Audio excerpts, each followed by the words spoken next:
That's the way most people do live. They say, I don't like those people, cut that person out of your life because they live separately and let's just let them live separately. Instead of seeking for a win-win.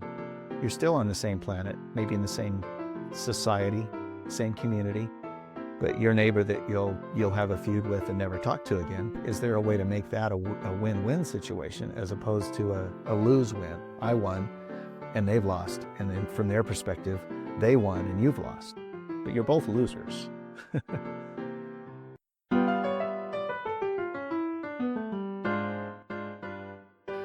We're talking today, I guess I'm running this, right? Yeah, let's go. Welcome to our conversation. We're going to talk today about books, a book, a new process that we're entering into. So we welcome you to the podcast. Join us if you can, online. We're happy that you're here. So the book we're covering is The 7 Habits of Highly Effective People by Stephen R Covey, which he wrote. When was it published? 93? Don't recall. 1990. 90 was the first edition. And he had studied it for 15 years, I think. Yeah, 15 years he said it took him to put this stuff together, from reading all the other works. It was a part of his doctoral, part of his education when he was a kid, when he was growing up. Okay.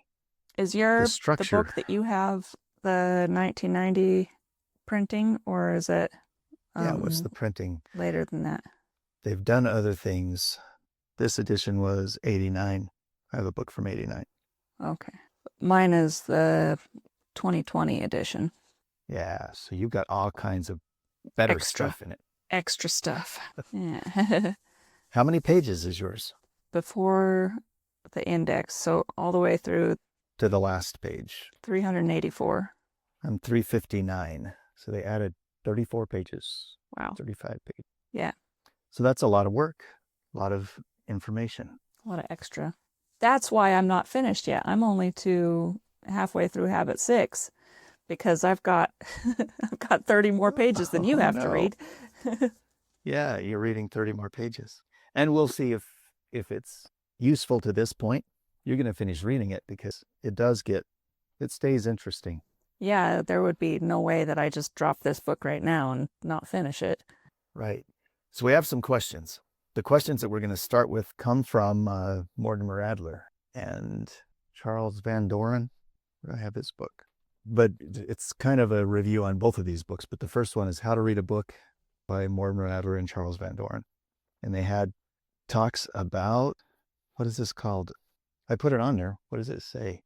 There it is. Intelligent reading. So the classic guide to intelligent reading. So this is intelligent reading. So if you're going to read a book and try to gain intelligence from it, gain anything from it, this is the way you study a book. I've always just used the word study. But you study the book with these questions in mind, and it just becomes part of you. As these habits, well, we'll get into that, what the 7 habits is about. But the first thing you do, first rule of reading a book is rule 1, you must know what kind of book you are reading. And you should know this as early in the process as possible, preferably before you begin to read.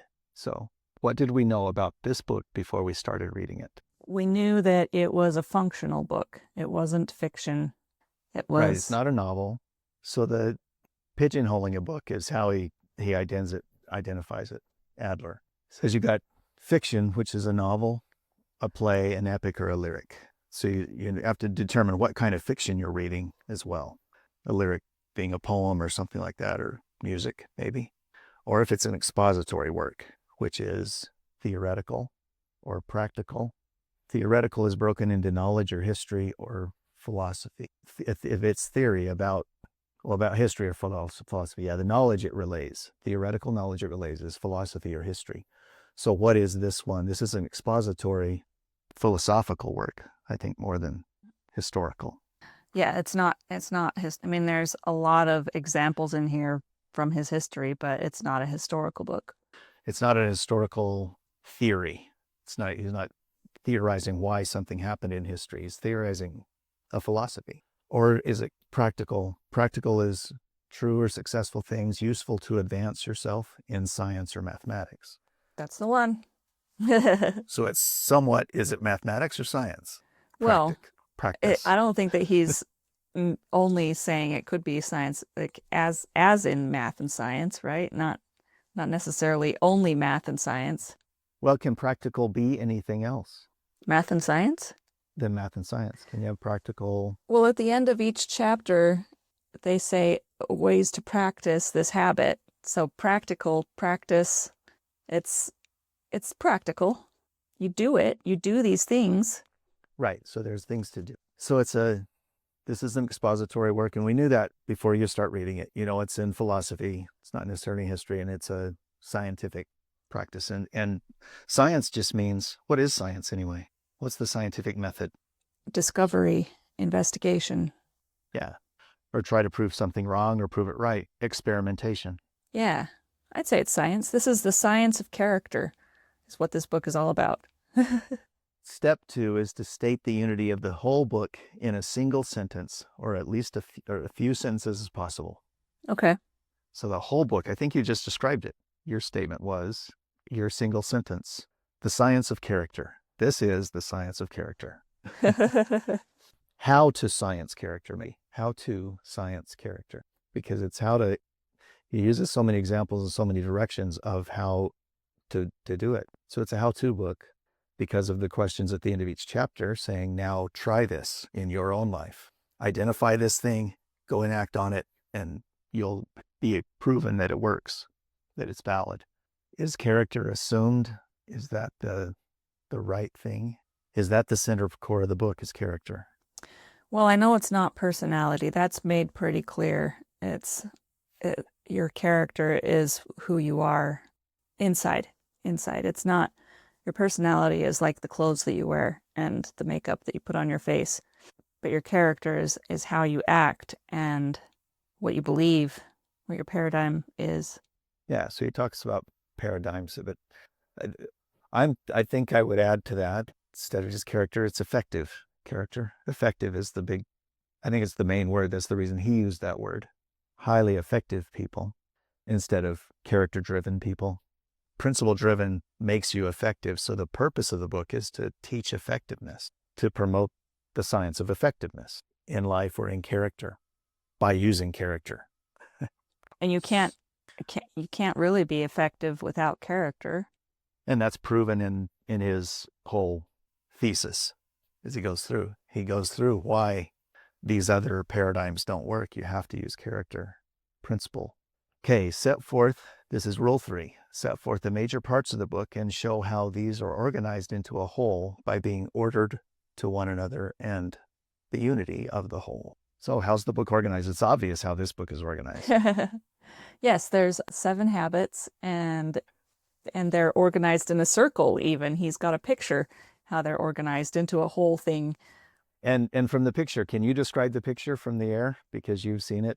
The beginning of each chapter starts with the whole picture. He gives the whole view every time and then starts talking about one of the pieces of the picture. So that model is completely open.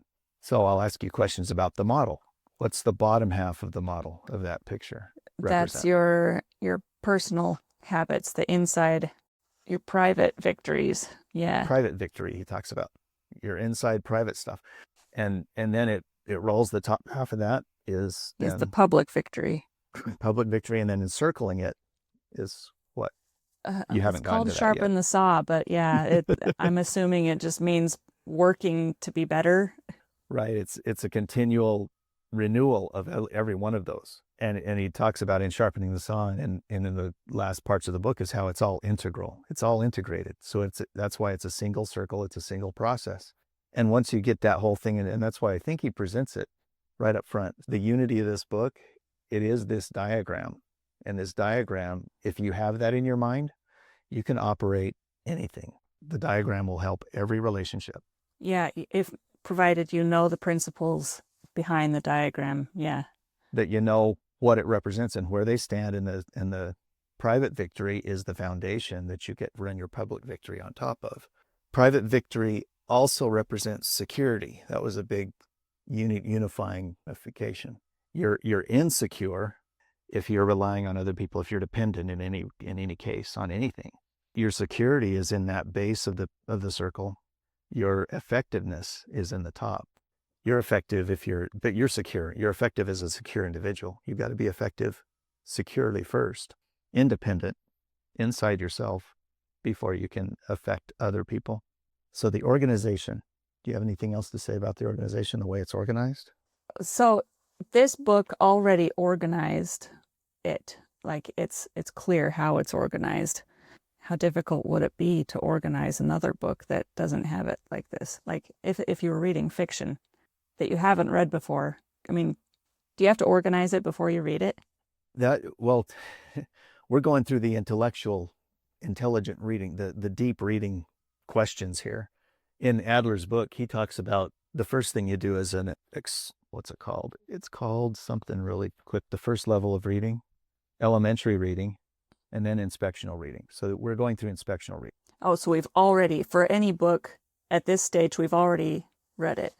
Yeah, and you don't read it. Elementary reading, you're picking a few things out. You're looking at the index and the table of contents. You're reviewing it. You're reading the back cover, the front cover. You're picking a few chapters that look interesting. If there's any pictures or diagrams, you're reviewing the diagrams. You're just identifying what it is the book's about in your inspection of it.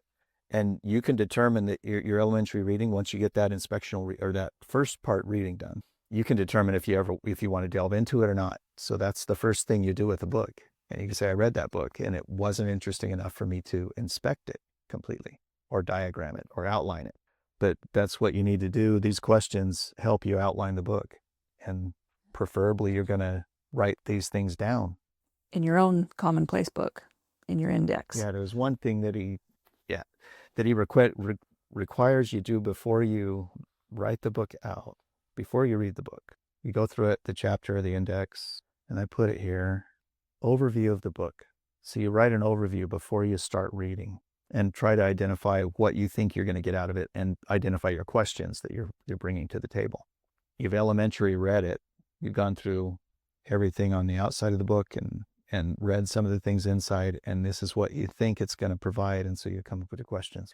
Let me read what my overview says. It's a page long here. And I said, January 20th of 25. What was that, 3 months ago? 2 months ago. 2 months ago. This is a self-help training. However, I can't read my writing. That's what we talked about that before. Self-help training, because teaching how to live personally and professionally in society, any society, personal activities to help all outcomes. It must align with values. How must one act? What is the way of life? 200 years of history compiled into one book. So you talked about that. I read that from the synopsis or something from the front. So it's 200 years of history. Began as he was a doctoral student in the 70s, published in 89, 20 years of study for this compilation, probably new designs on all of the previous themes, his own way of saying what he'd studied and taught. Table of contents is the outline. So I just indicated that. Yeah, this book is organized exactly that way. Number 1 is to lay the field. He lays the field out. Number 2, control your personal actions, your responsibility. Number 3, relay your actions to the public. And number 4, how to accomplish in many different scenarios with the problem, I don't know what else this says, something ends in happiness, with the problem of attaining happiness. Let's say that. Okay. So being satisfied or effective in your life. So we got the unity out of the way. Number 4, rule 4 says, find out what the author's problems were. Yeah, what was he trying to solve? Yeah, why did he write the book? What was the problem his book solves that he realized in the world needed his book? Ineffective people. Ineffective people. He was a consultant, and it's obvious through the book as he's writing. He was consultant of companies, and he did that right out of college, most likely. Started being an efficiency expert, or I don't know what his actual career was, getting out of school. But he consulted with companies and tried to maintain or get them to be more effective businesses. He has a lot of examples about business and how he developed these things. I think the problem he had is there was so much writing out there for the last 200 years, so many books on so many subjects, and it didn't have a summary, an appropriate summary. A way to bring it all together and make it useful.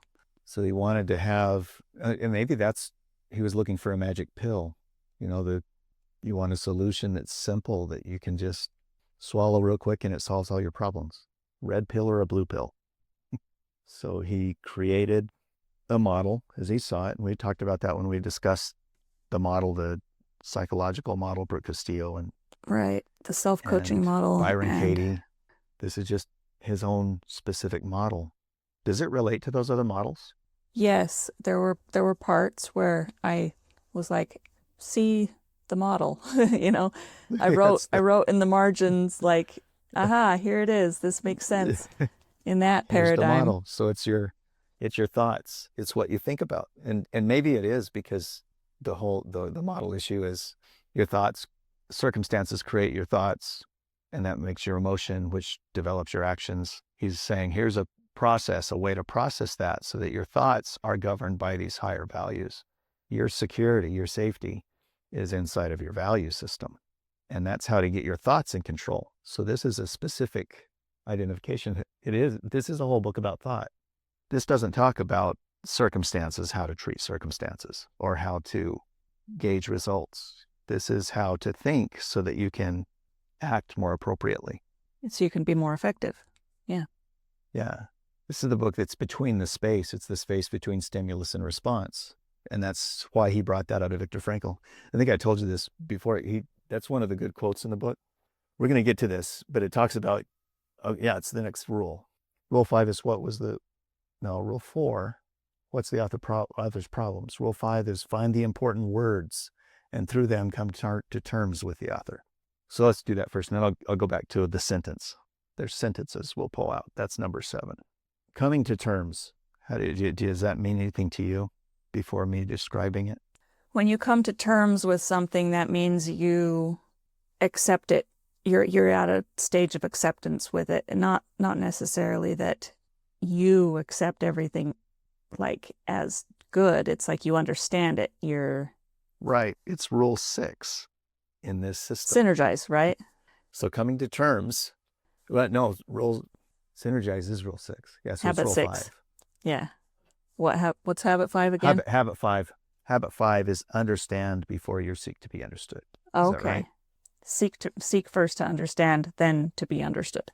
Right. So that's coming to terms. So seek to understand what they're saying first. So that the terms are, you need to understand the language they use. So coming to terms is understanding where they're coming from first. And he talks about, Adler talks about in his book, understanding the language and the jargon and how they're using it, how they're putting it together. So you got to do that and then come to an understanding of it. So you're doing the terms. Rule 6 in his thing is mark the most important sentences in a book and discover the propositions they contain. All of the most important sentences? Yeah, the most important sentences. What would be some?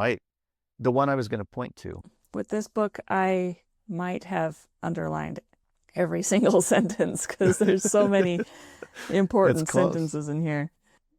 They say when you're reading a textbook or something, and you're underlining, highlighting for study in school, highlight the most important sentence in a paragraph or the most important paragraph in a chapter, and then the best sentence in that paragraph. Every paragraph here has a most important sentence. I think that's what you just said. And I've got underlinings in almost every paragraph. Yeah, me too. So we could just flip open to any page and give a sentence that is important, right? Right. So give me a sentence and then tell me how it is. What's the thing? Discover the propositions they contain. Okay. People are not graded against their potential or against the full use of their present capacity. They are graded in relation to other people, and grades are carriers of social value. They open doors of opportunity or they close them. Isn't that so cool? So what is the proposition? The proposition in this is that you should not give people grades. That's what this is. You should not grade. Yeah, I think that's an excellent proposition. He's pointing out grading is just comparison. There's no value in that. That means you're a little ahead of that or you're a little below that. And why is that important in relation to this work? What's his work represent? What are you supposed to do besides grading? Cooperation. This is in the win-lose section of Think Win-Win. Grades set you up against other people, compare you to other people around you. Instead of grading, you find cooperation and synergy between you and others. Most results you want depend on cooperation between you and others. That being win-lose, what's the best option? The best option is win-win. Win-win. So you're not grading. You're not saying, you get an A and you get a B, and if you do this well, you get a C. I unconditionally love you, but conditionally you're going to get a grade based on how you understand what I'm saying. So I'm working through, literally, I'm working through some math prep, GED prep with math with my kid. And both of us are not understanding the math very well, but we're working through it. It is taking us a really long time. But if I were a test prep class, maybe if she was in a class doing this, the teacher would present how to do the work on the board and then hand out a worksheet and then get the worksheet back and grade it. And you say wrong, right, wrong, right, and then that would be the end of the interaction for that principle, that mathematical principle. And that's not helpful. Because you received your grade. You've received your grade and you're like, okay, I got 70%. That's where I'm at, And typically in schools, when you do that on a test and you get your quiz back, that's it. It's done. Now we move on to the next section. So the reason that we're taking so long working through this math is we're taking it problem by problem and we're figuring out why the answer is what it is. We're not going to try and solve it and get it wrong and move on. We're getting it right every time. Me and her, she and I are working it. Yeah. Because you're coming to terms with what the author wrote in the book, in the question, coming to terms with it and full terms with it so you understand it. That's the best way. That's how you score. That's how you score 98% or 100% on tests. That's how you ace exams. You come to terms with the content. You come to full terms with the question, how they wrote the question. What are the possible pitfalls of that question? Why did they use, if it's a multiple choice, why did this one come up? And why is it possible that someone could falsely believe that's the true statement? And you fully understand it. So, and if you can get to that point, that's where the last major test I took, my score was 98%. And that was entering this career, my current career. And that was interesting. But I made sure I understood everything. I understood the whole situation. I wasn't just trying to take practice tests and see if I can guess what the right answer was. If they're talking about something, you need to fully understand what they're talking about. And then you can answer any question about that math problem. Because you understand it. Polynomial equation. Yeah. You don't just know how to solve it. You know why it's solvable. Yeah. And you know how it's put together, what the pieces are of it. And it's funner that way, isn't it? It is. You guys enjoying it? It sure does take a lot longer, but I'm enjoying it. She seems to enjoy it. She's not fighting against the time that we spend on it. So because as you build your brain, it's fun. That's a fun thing to do. Another sentence, what I'm thinking, I have my notes here up top. The thing that I couldn't find out, so I'm going to read this. Effectiveness lies in the balance, what I call the PPC balance. P stands for production of desired results, the golden eggs. PC stands for production capability, the ability or asset that produces the golden eggs. So that specific, the premise there, the proposition, is that we're not after results. Results are not the key to this program or to your life. The golden egg, it's nice to have golden eggs, nice to have eggs for breakfast, but if you don't have the production capability of creating another egg, then the breakfast stops. That's your last meal. So the goose and the golden eggs, you can't just open up the goose and get all the golden eggs. They come out once a day. There's a production capability, and you keep that process flowing. You got to build that process the right way.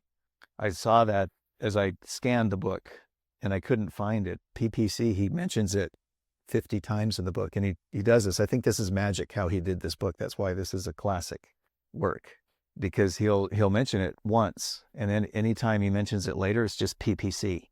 But this is the description. I finally found exactly where he described it succinctly. It's only one place. He doesn't talk about it before he describes it. PPC doesn't happen before, but yeah. Yeah, it just barely mentions it. So I was looking back as I scanned it. I was trying to find the first place it showed up so I could identify what's PPC, because he's talking about it all the time, all the way through here. It's easy to see that as you just thumb through the book. It's a lot of places. What does that mean? PPC balance. You have to get into it. You read it once, but then he expects you to know that through the rest of the book. And just like when he comes up with the other habits, habit 3 or habit 5, he says these habits 1, 2, and 3, you'll get perfect at that. And once you have habit 3 down, then you can go to habit 4. But you have to keep in your mind. So he's making you think back or look back at the book to see, yeah, habit 3 is first things first. It's prioritization. And he didn't do things. You're putting your own memory in place too, because I look at that as prioritization. Number 2, begin with the end in mind. What is that? I forgot what I use for that now. It's evaluation. Maybe it's valuation. But you put one word. He didn't try to get the simplest words in there. Put first things first. He kept that complex so that you can add to it and say, what that really means is priorities. I'm going to prioritize what's important, what's most important. Yeah. And then like later on in the book for that one, he says, do your big rocks first. And I'm like, oh yeah. I mean, you come across that, you see something mentioning the big rocks and you don't understand what that means. You have to have read it at the beginning of the book to know what it meant. In one of his final chapters, he does say this. So this is an important sentence. They're all important sentences. Habits 1, 2, and 3 centered on the principles of personal vision, which is proactive, personal vision. Have your vision out there. Leadership, which is see the end in mind. Or begin with the end in mind. Yeah. Begin with the end in mind. So have leadership, direct leadership towards it. And he talks about the difference in leadership and management. And the third one is management, is prioritize, put first things first. And then on the habits 4, 5, and 6, he says centered on the principles of interpersonal leadership, empathetic communication, and creative cooperation. So he does give other words for it, but his chart still has the main words he used. But interpersonal leadership is win-win. You're gonna identify people. You're gonna lead towards win-win every time. You're never gonna try to win-lose or lose-win. And empathetic communication is seek to understand before you're understood, before you try to be understood. And then creative cooperation, that concept of synergy is the single word for that. Which, what does he use? He does use synergy. Synergy is his word that he uses for. Yeah, synergize is the name of that. It's a whole new understanding of synergy. The propositions of every chapter are obvious that he collated 200 years worth of knowledge. And he took a long time in putting it together and compiling it and lining it out and outlining it. So his outline is fantastic. Do you think he did this all by himself? I mean, there's a acknowledgments section at the front. No, and when he talked about it, he said he did it as part of his work. The introduction kind of points how he got it pulled together. Holistic integrated approach to personal, interpersonal effectiveness. And in his work, and 15 years worth of work from the time he started working till then, I'm sure he just kept thinking like we are right now, read this book. What are the important points that I think are in here? And he kept track of it.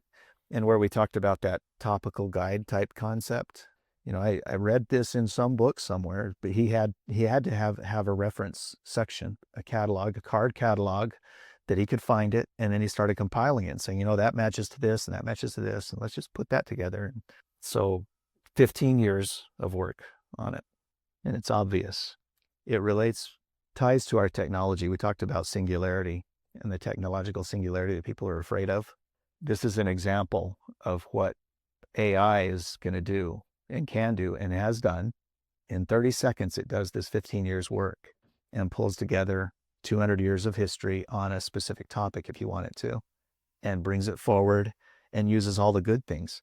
And where Stephen Covey could figured out the positive ways to work this, and he figured out even what's the negative spiral. If you do lose-win or win-lose, if you try to make someone lose, that's a degenerating cycle. We talked about that in hedonism, and how if you get so that you're the only important thing in a group, it's going to cause to decline. You'll cycle to decline. You've got to have a win-win attitude in order to advance. And he talks about that. His whole book, the philosophy of everything he read, moved to that principle. So there's no way that he's going to move in a negative direction. because he understands it. So my statement about AI is there's no way that AI, an artificial intelligence, knowing all of this and compiling all this information, is going to cycle negatively. That just can't happen. Well, do you want to talk about that right now? We already did. We had the conversation about that, and that's what I came to. And I'm just emphasizing it. This is unless you believe it's false. I do still believe that you're afraid. Oh, okay. It's still, there are many people that are afraid of it. Yeah, I mean, I think there's good reasons to be afraid of it, and it's not that it's like a gun in the hand of a serial killer.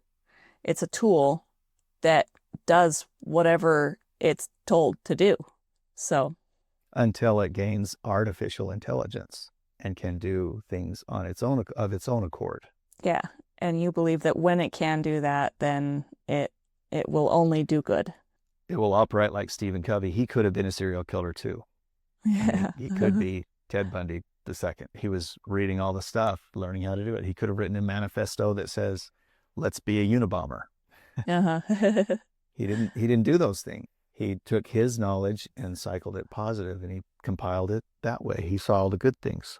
Because he's a good guy.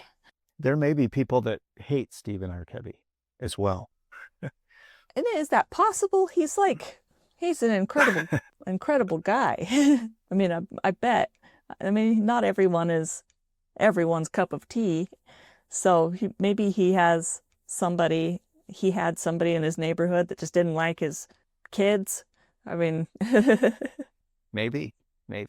Well, he talks about how people didn't like his kids, and some of the examples he uses when they were young, and they didn't like them because they operated incorrectly. You know, he was trying to do things with his boy and playing baseball that was wrong, and he identified how that's wrong. So he said, I didn't like me that way. So I had to change. I had to figure out how do you be a better dad, a better supportive father. There's something on my mind here, and I'm going to mention it anyway. I don't know how it necessarily ties in, because your grandfather didn't necessarily not like Stephen Covey, but he was a missionary companion with him. So that's our connection to that. I didn't know that. I mean, of course, I don't know everything about my family, but and it wasn't, of course, that grandfather did more things that ostracized him from the family, and he wasn't really one that we talked about a whole lot or paid any attention to as you were growing up. On mom's side? Right. Yeah, okay. So we had no connection with him because of the mistakes and the life he chose to follow. So that caused us to be separate. You wouldn't have heard that story.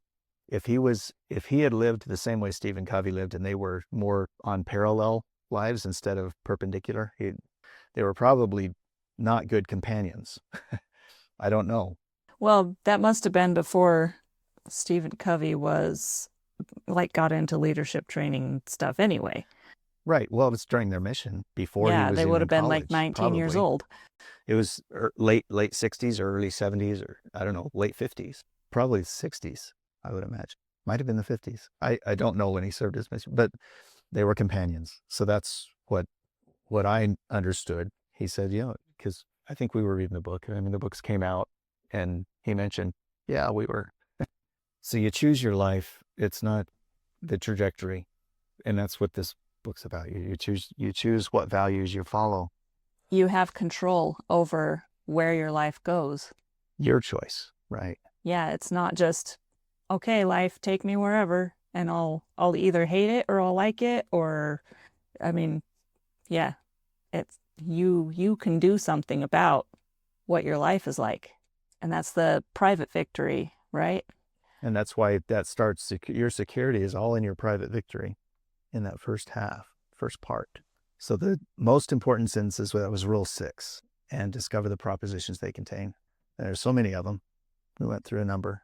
Rule 7, locate or construct the basic arguments in the book by finding them in the connection of sentences. And we've really been talking about that. Is there any other connection? What other connection can we mention? Basic arguments of the book and finding them in the connection of sentences. There have got to be other arguments that we haven't talked about yet. What's another argument in the book? He starts with the lady, the old lady and the young lady picture, describing your perspective. That's a basic argument in this book. one of the main ingredients that he brings all the way through the book. And he uses the word paradigm. I think he might have invented, he didn't invent that, but he's one of the first ones to really talk about it and say, this is a paradigm and you got to have a paradigm shift. That was the first big statement. But his description of paradigms with that picture of the old woman looking to the right and the young lady looking to the left. And if you're predisposed to see the young lady, if you see a picture of that first, and then you show them this picture that has both of them on it, you only see the young lady. If you're predisposed to see the old lady, you only see her. Yeah. And that's a way that works because the artist of that image drew both of those in there. You can see one or the other, and they're both there intentionally.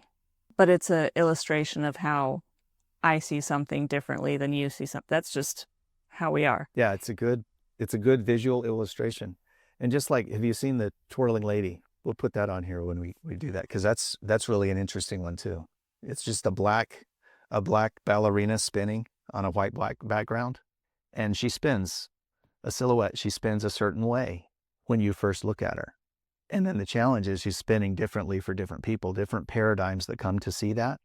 If you're thinking left hand, I don't know if it's left brain or right brain, I'm not sure what it is that causes you to see the spinning backwards, but she is necessarily spinning both ways.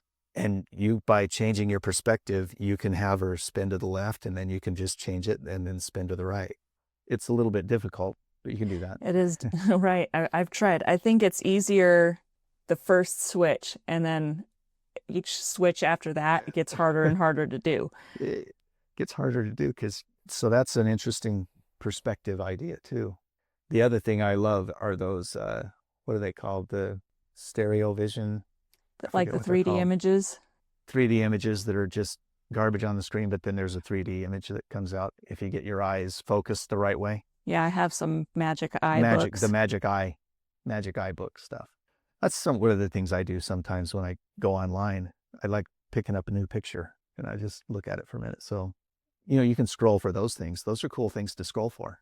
I found out sometimes on my Facebook feed, there's a group that people do their own magic eye images, their own things like that. Well, and they'll take like even a photograph that they took and they'll edit it a little bit so that you can make it 3-dimensional.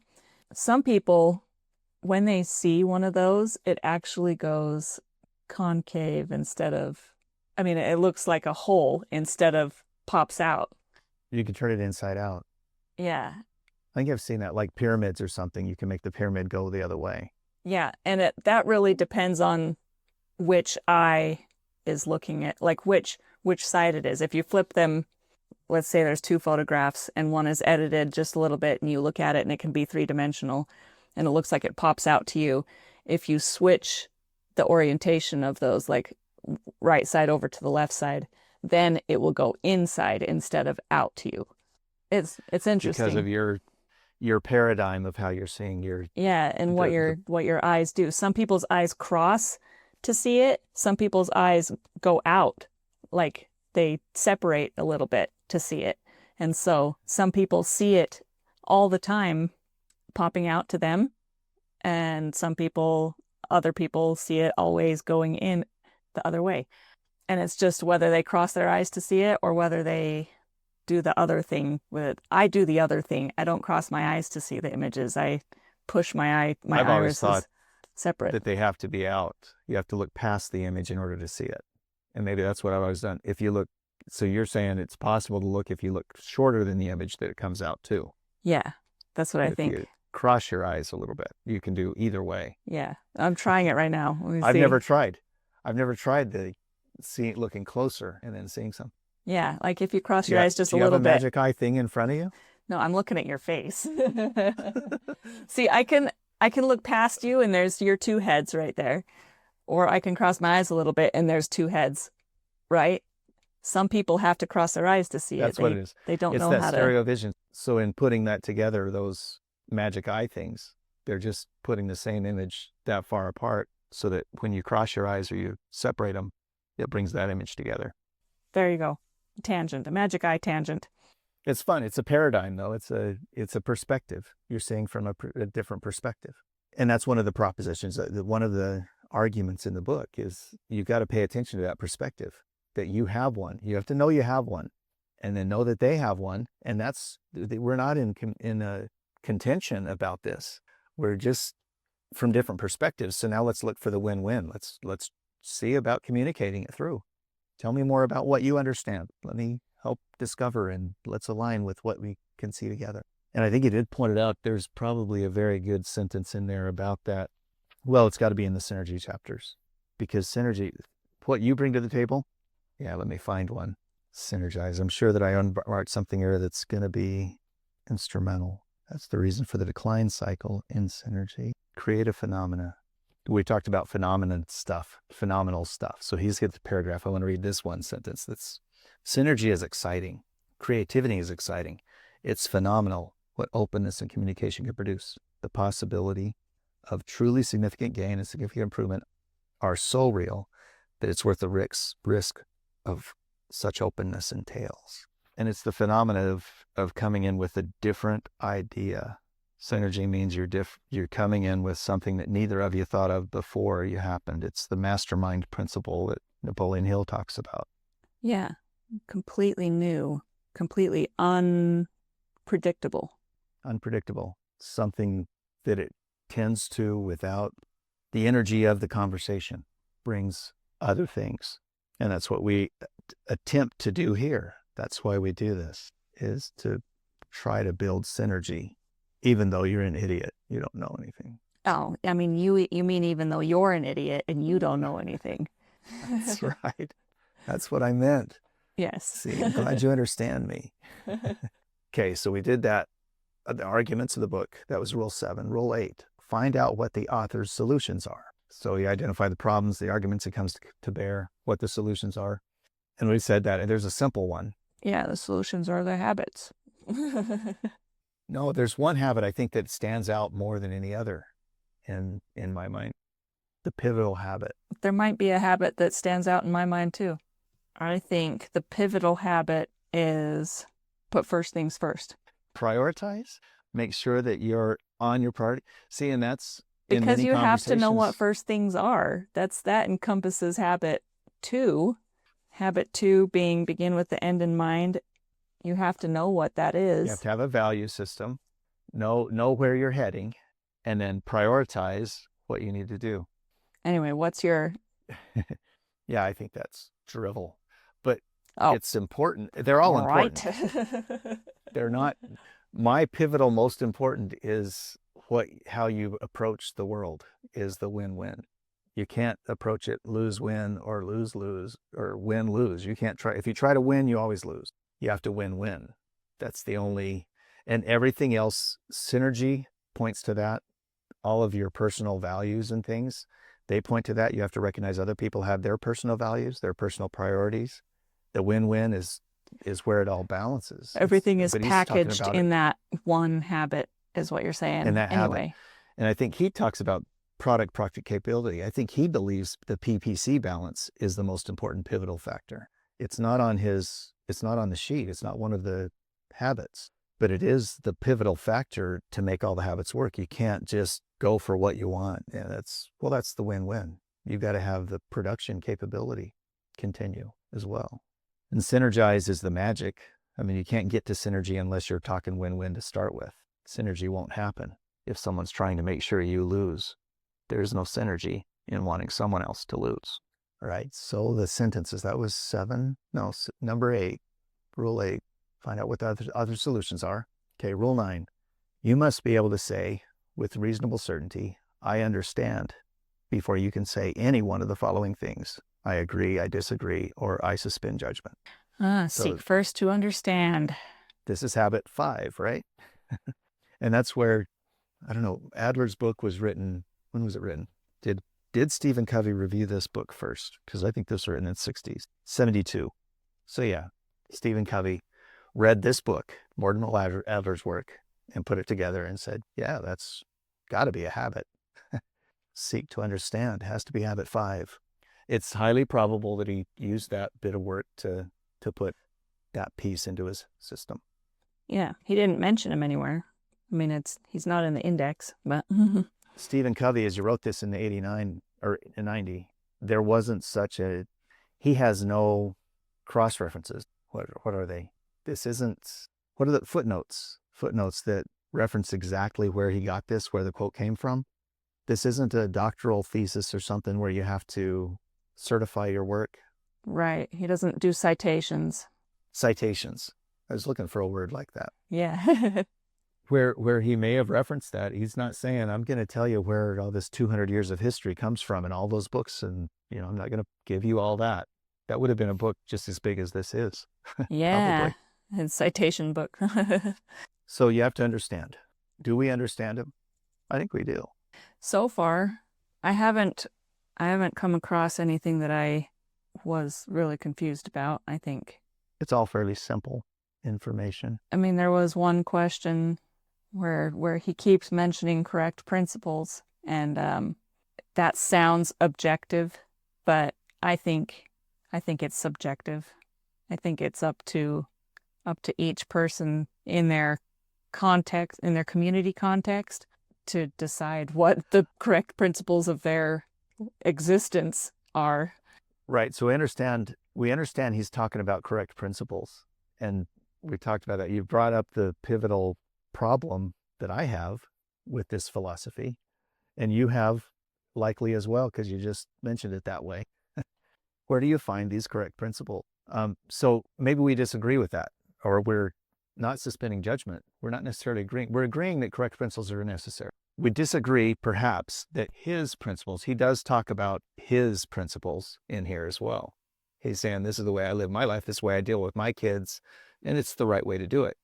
You can disagree with that, because I don't know where the principle base, where should it be? He's a religious person. He does base his primary principle on God and that direction. Is that the only way you can operate? I believe that if you believe in God, then you believe that that is the only way to operate. And that everyone else needs to also be operating that way, because that's the only way possible. Well, and that's where you get into this problem win-lose then, right? You're saying, if you don't operate on my winning platform, you're not going to win. So you're a loser. If you choose that, you're a loser. That's what I believe most Christians believe. And your win-lose philosophy about that, does that serve you very well? So most Christians are losers in your mind, and you're a winner because you feel they operate that way in your belief system. Does that serve you? No, it doesn't. I don't know. What know. could be better? What could be better than that? There's got to be a better way. Yeah. For a better way for me to think about Christians, is that what you're saying? Right. Yes. Rather than they're stupid. Yes, the better way would be to recognize that they have their own paradigms, and I have my paradigms. I have my perception of the world. They have their perception of the world. And I know you've spent considerable effort seeking to understand them. So you see that paradigm, rather than just saying, okay, let's just live peaceably separate. And that's the way you're living now. That's the way most people do live. They say, I don't like those people. Cut that person out of your life because they live separately, and let's just let them live separately. Instead of seeking for a win-win. You're still on the same planet, maybe in the same society, same community, but your neighbor that you'll have a feud with and never talk to again, is there a way to make that a win-win situation as opposed to a lose-win? I won and they've lost, and then from their perspective, they won and you've lost. But you're both losers. But that's still lose because someone lost in your that situation. perception. You're both losers. If you win, then that's the grading thing you brought up earlier. So how do you consider that as a win-win? How does this philosophy help you do that? Maybe there is an answer to that. I don't really know. It deserves more thought. I don't know that he touches on that, but that's the question that you have for this. So a possible disagreement well, we'll get to that. That is a possible question though. Where are the correct principles? How can you identify in a society the correct principles? What is it? We talked about that. I think when we were talking about hedonism, we talked about the political government, DEI. DEI was all rampant. It was the correct principle. You follow that as a correct principle. Diversity, equity, inclusion, you have to pay attention to that and their pronouns and everything. And now the two sexes, DEI is dead. Did the principle change? Right. What was the principle then if we can just get rid of it? Yeah. Was there a principle, or is there a principle underlying that still exists? It was just we called it this and now we're calling it this. Right. The What principle of value, common what decency. core, yeah, what's the thing? You don't want to be character centered, you want to be principle centered. Yeah. What principle are we centered on as a country if you can flip flop from one way to the other just because the presidency changed? Who's the country? What are we as a country? Well, yeah, and that's why we have the Supreme Court, is to judge everything against our Constitution. Constitution, and why the Constitution was brought up. But is the Constitution, like, it's been amended, so anyone can, if they work hard enough, they can amend the Constitution. The Constitution can be changed or thrown out altogether and started over. And there's people promoting that concept as well. Oh, really? I don't think Yeah, there's a constitutional convention. There's been a call for probably continuously. It's not a very large faction, but there are people who say it's an antiquated document, needs to be completely redone, a new business agreement for our country. And probably it would be DEI centered. Okay, when you disagree, do so reasonably and not disputatiously or contentiously. And that's Rule 10. So that's what we're trying to do here, having this discussion about correct principles. What are the principles? What should they be? What really is underlying?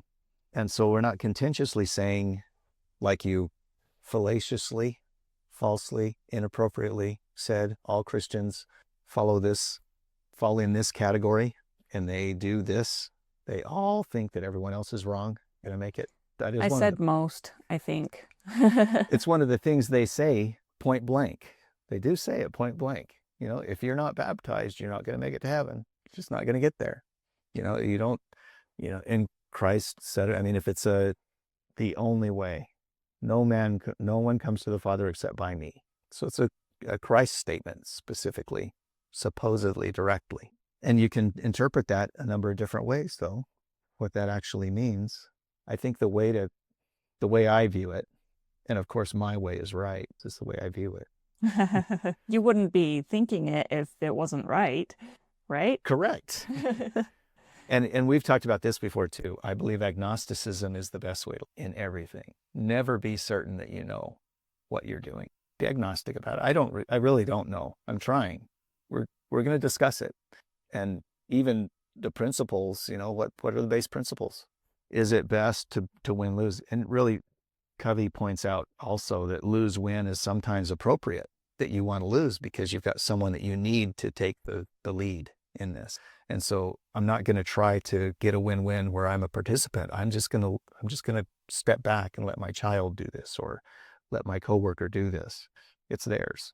And I'm going to lose that recognition or that goal, that prize, that bonus. I'm not going to try to get it because I'm going to promote them to do it, promote someone else. And that's anonymous. You do anonymous works, not for your own win, but for the win of others. Yeah, who you're working for. Yeah. Yeah, I mean, anonymous charitable works are for them to succeed and them to look like they did it all. But, they have, whether they recognize you or not. Okay. That Rule 10 was reasonably and not disputatiously or contentiously. And I don't think we're in contention. You need to make sure you're not in contention, even with those people that you are feuding with. It needs to not be a contention of a feud of contentiousness. How do you know if you're contentious or not? Is it just a feeling inside of you? Like the spirit of contention? Like you can be fighting with somebody verbally, but still be having a good time, yeah? And then it's not contentious. Reasonably, he uses the word reasonably, so I think it's reasonable if you have a reason to say what you're saying rather than disputatious or contentious.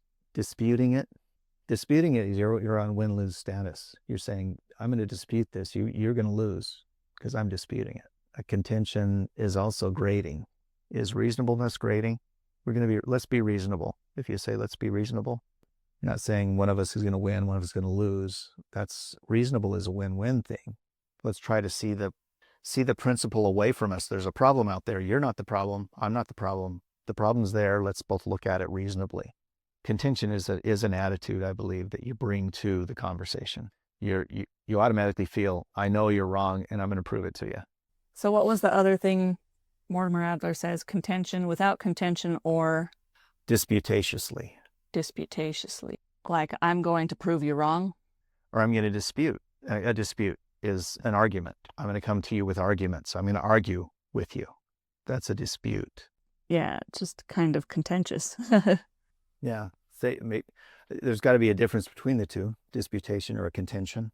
They sound like about the same thing, though. If you take someone your contention, I'm contending this is right. I'm disputing your avenue. So it's either, that's win-lose or lose-win. I'm going to contend with you. You're going to win because you got a bigger sword, but I'm still going to contend. I know I'm going to lose, but I'm going to cut off your finger or something. I'll get something. At least I'll have hurt you in some way. Yeah, you will have felt that I was there. And that's maybe what these displays, disputations, people on the street with their signs. Protests. What are they? Protesters. So what the protests are about are saying, I'm going to contend with you because I know I can't win, but I'm going to stand out here and block traffic. I'm going to stop, make you notice me. I need to be noticed. My voice needs to be heard, and it's going to be heard this way as a protest or as a Molotov cocktail in your living room. I don't know. Any amount of thing you could do that's horrible. That's contention. Reasonableness says, well, let's get on the news and discuss this topic. And I'm going to tell you everything that I believe is accurate about it. You can talk about that. Have a debate over an issue, an open debate, which could be an argument, but it's not necessarily an argument because you're reasonably doing it in a structure of debate or interview or whatever, however you plan to do that. Or just a discussion over the fence, cross the fence with your neighbor. Why do you really think that? Help me understand. Habit 5, seek to understand.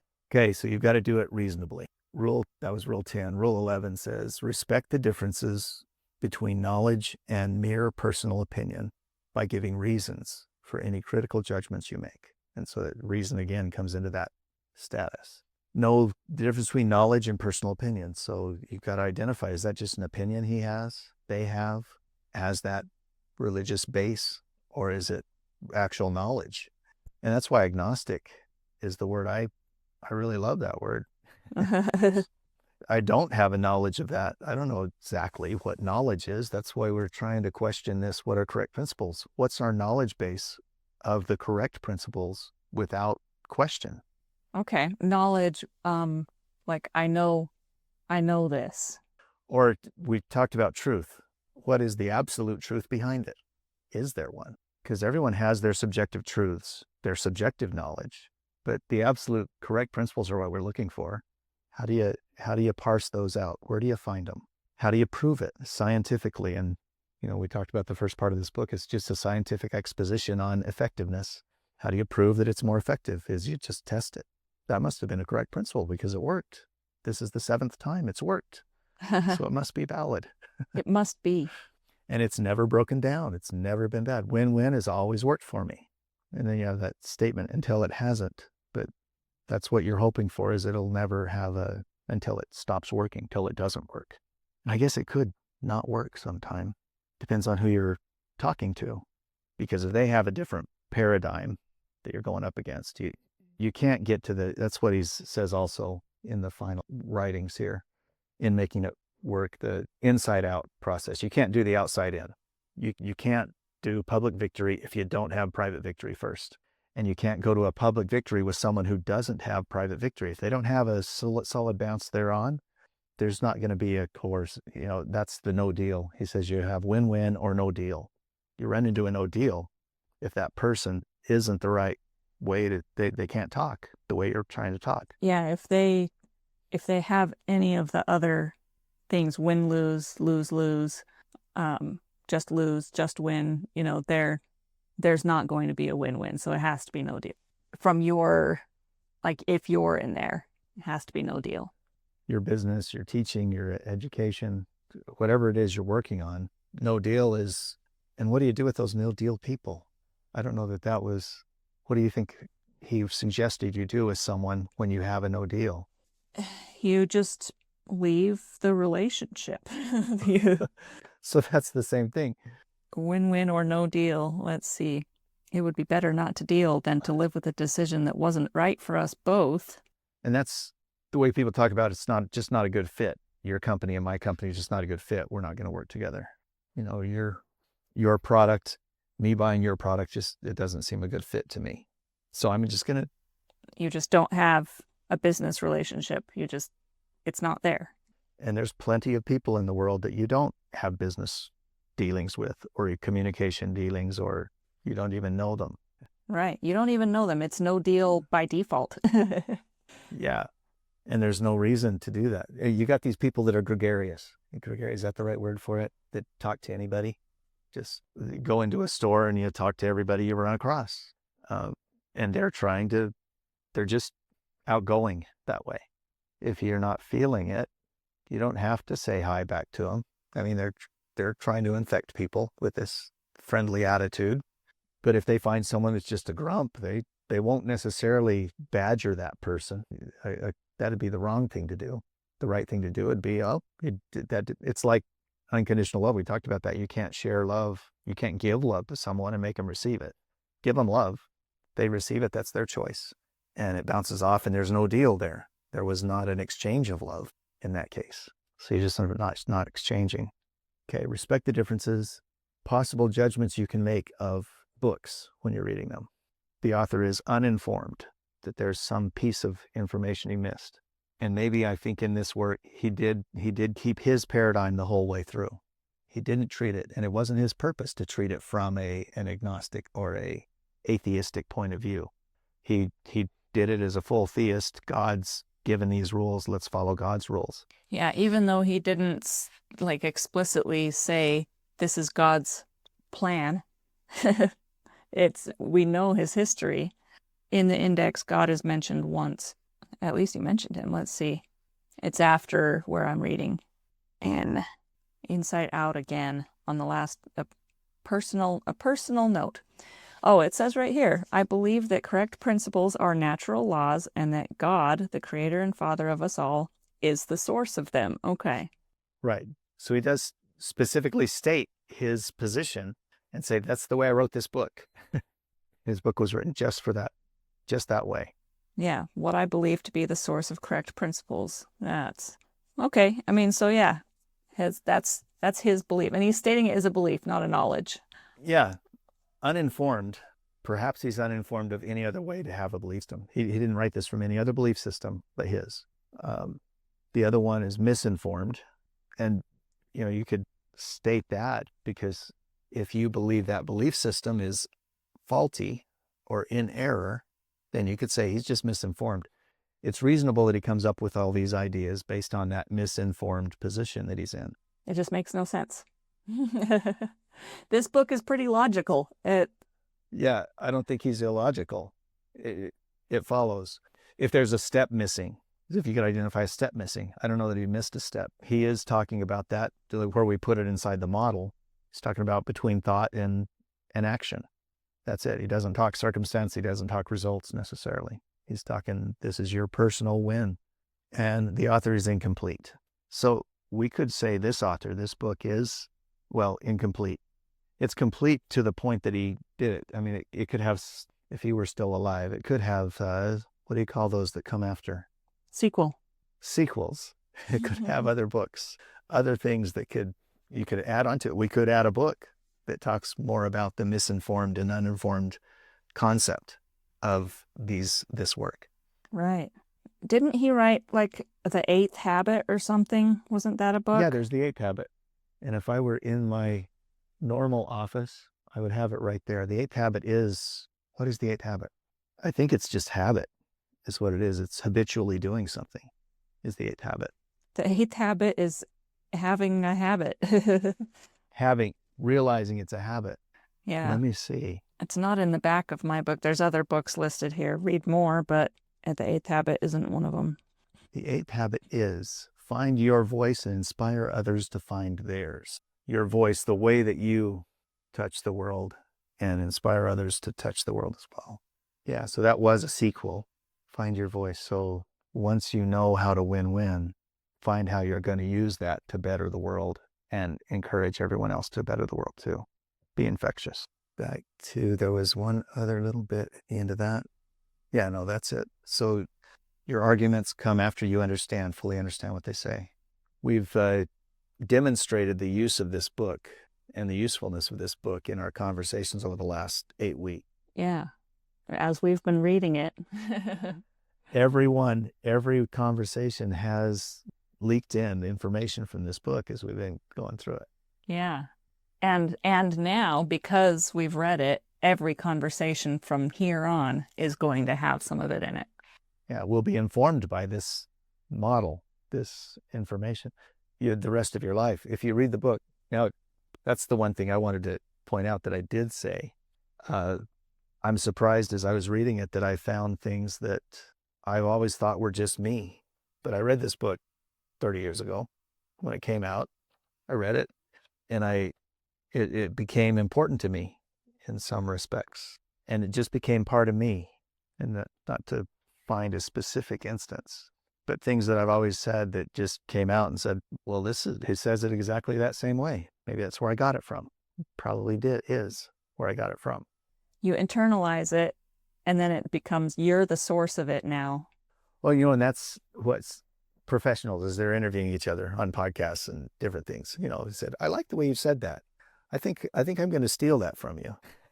And the other guy says, yeah, well, I'll reference you first. I'll just tell them where I got it the first time. The second time I'll say I heard it somewhere. And the third time it's just going to be mine. Yeah, right. Okay.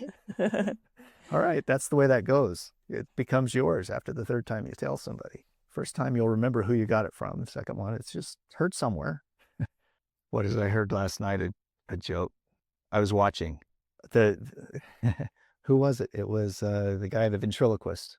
But he told this joke. When you die, how are you gonna do it? He says, I want to die like my grandfather, silently, not like all the other screaming people in the car. But yeah, and that was, that was in the 70s or something. I don't know where I heard the joke from, but maybe the joke did originate with him saying that who knows? He heard it from somewhere, and maybe he started it with this ventriloquist act he had, because it was like 76 or something that he was doing this act. One of the earliest things he did. It was interesting. I developed that saying later, but it became part of me. It just became one of those things that I've said 20 times or so. And you think it's yours, but it's not yours. It's something you got from somewhere else. And so it does build. Let me close with that. That is the reason we're doing this, is so that we can inculcate some of these ideas, all of these ideas, into our lives and hopefully into yours as you're listening. So I want to appreciate the fact that you're here listening to this, that we're together in a conversation, and would recommend that you, or appreciate also, encourage you to look at the website, doyouhaveaminutepodcast.com, and that'll have the connection to everything else that we discuss. Look forward to hearing from you, and we will welcome you next week, which we talk about what? What's our topic next week? It's a mystery. It's a mystery. Yeah. Okay. You'll bring something up, and then we'll see what we think about it. Yes. Okay. Until next week, have a great day. Thanks. Okay. Good night. Bye.